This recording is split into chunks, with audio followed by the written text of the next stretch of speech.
Salut tout le monde, Mathieu Binette chez Voyer Chrysler à Rouyn-Noranda. Aujourd'hui, je vais vous expliquer notre RAM Sport 2023 qu'on a présentement ici, qui est équipé du capot sport et aussi l'édition de nuit qui comprend la calandre noire, tous les accents noirs, les mags 22 pouces noirs.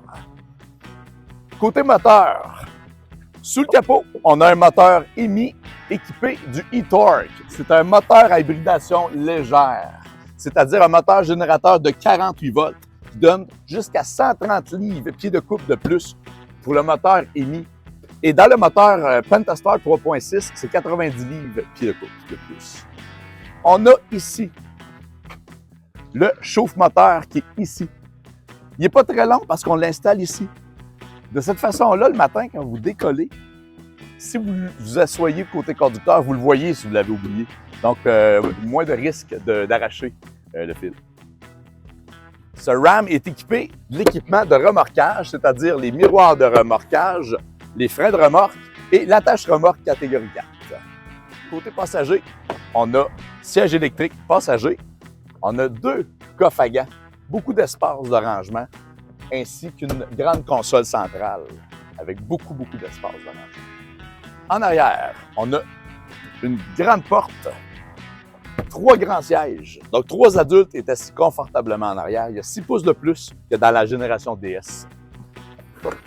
On a sous le tapis les coffres ici qui s'enlèvent.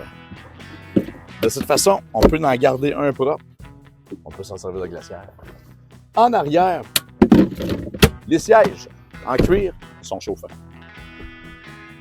Il est équipé aussi de l'ensemble commodité de caisse, ce qui comprend les lumières pour l'éclairage de caisse et les 4 crochets d'arrimage ajustables pour pouvoir arrimer où ce qu'on veut. C'est équipé aussi, si vous voulez juste venir ici, du marchepied déployable de caisse. Plus facile d'entrer dans la caisse. Nouveauté dans le RAM 1500 2023, l'écran du tableau de bord 12 pouces. Toujours 12 pouces aussi dans l'écran central, par contre, c'est Uconnect 5. On peut apparier jusqu'à 5 téléphones et il va en gérer 2 en même temps. En plus, on peut avoir Android Auto et Apple CarPlay en Bluetooth. Donc, pas besoin de le brancher pour que le téléphone soit rendu dans l'écran. Je vais vous montrer comment on ajoute un dispositif qui est assez simple. On va dans nos paramètres Bluetooth. Je clique sur jumeler. On dit oui. Autoriser.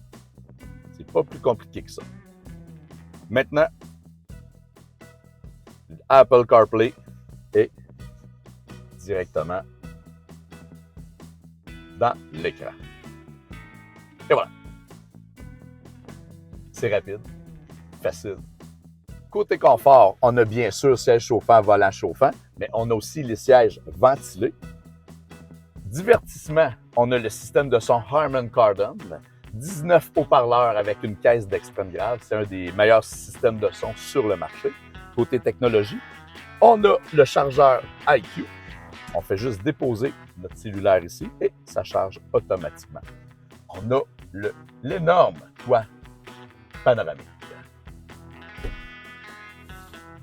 Dans notre écran, dans la page d'accueil, qui est séparée en 2, on peut même modifier, on peut la séparer en 3, on peut faire plusieurs modifications qu'on peut faire. On a le système de navigation qui maintenant, c'est TomTom qui gère ça et non Garmin comme les anciennes générations. Beaucoup plus facile à manier, à trouver des adresses.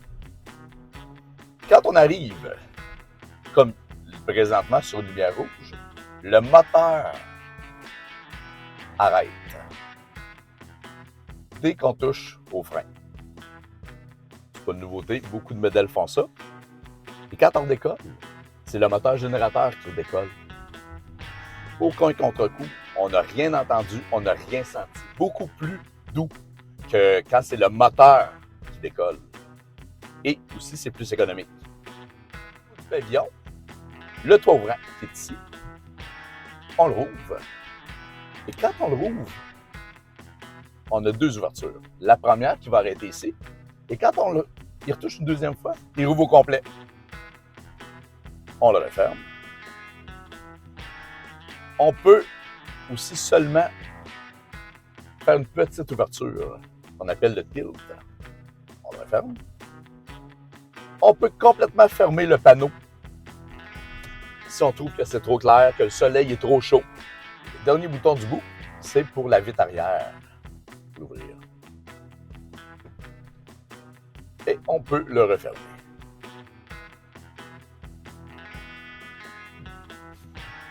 Au niveau de la sécurité, on a des capteurs en avant et en arrière. On a l'assistance au freinage arrière. On a des détecteurs d'angle mort. Et dès qu'on branche une roulotte ou une remorque, il y a les détecteurs d'angle mort de la longueur de la remorque.